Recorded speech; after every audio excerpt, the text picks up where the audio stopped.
Hello everyone and welcome to another episode of The Jamie Hughes Show. My name as always is Jamie Hughes and today I'm going to be giving you my review of Aardman. Now if you want to keep up to date with all the latest movie news and reviews then make sure you hit that subscribe button. And as always with my videos this review may include spoilers so you have now been warned. So Aardman is a really funny film. It's a really fun movie. I think it does have its problems living up to the previous legacy of other Aardman films. I don't think it's at that level, but for the most part it is a really fun movie. And that is one of the great things about this film is how funny it is. And I do worry for this film in a sense because a lot of the humour in this film is very British humour, which is obviously great for me, but I don't know how that's going to sort of translate to a global audience. But yeah, as I said, there is loads of British humour in this movie.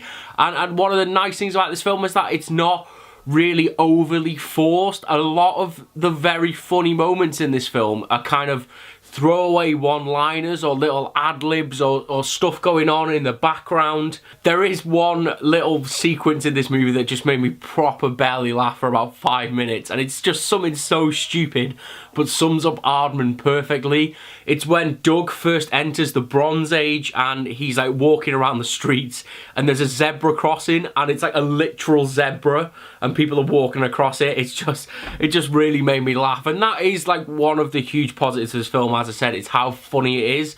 There's some really great kind of over-the-top characters in this movie. There are loads of really well-known British comedians that lend their voice to this film, again making it very funny. They all have a nice bit of input into the film. Doug's clan, like early Man United as they are called, yeah, loads of British comedians in it. They all have their own little moments of comedy, but for me there's like 2 or 3 characters that definitely stole the show for me. The first one being Hobnob, who is essentially Gromit from Wallace and Gromit, but he just had such like really fun physical comedy elements and really told a story by not really speaking at all, and it was just really funny, a really great character. The other character is Lord Newth, who is played by Tom Hiddleston. He plays this really French over-the-top character. It's essentially a Mickey take and a caricature of Sepp Blatter, who is obviously the former FIFA president,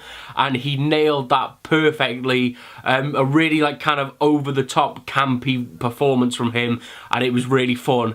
And then the other kind of character, more the actor really doing a great job here than the character, and that is Rob Brydon, who plays a load of different characters.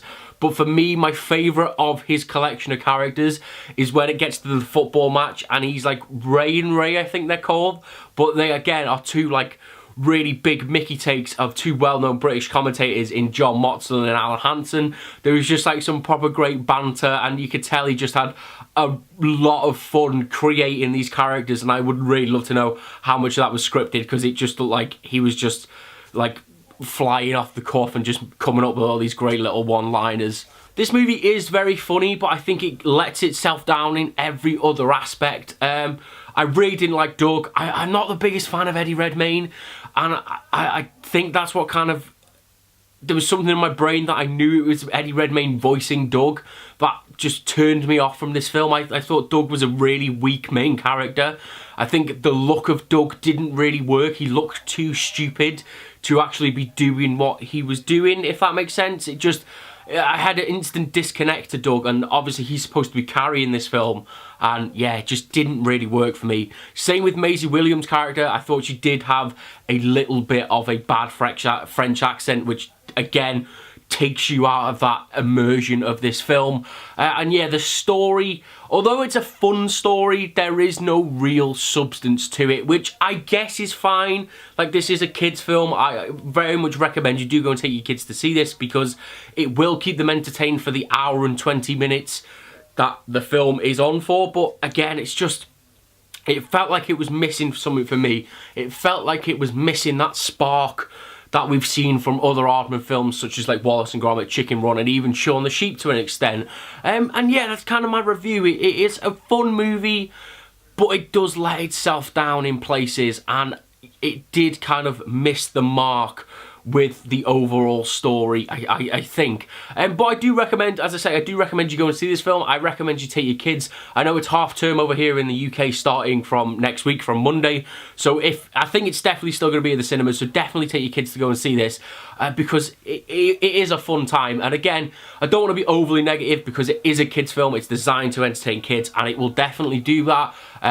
Just to kind of be like the pretentious film review, I had to just point out the things that I didn't like. But for the most part, it's a very, very fun movie and a very fun time. So if you guys have seen Early Man, let me know what you thought about it. As always, down in those comments below. If you did enjoy this video and you want to keep up to date with all the latest movie news and reviews, then make sure you hit that subscribe button.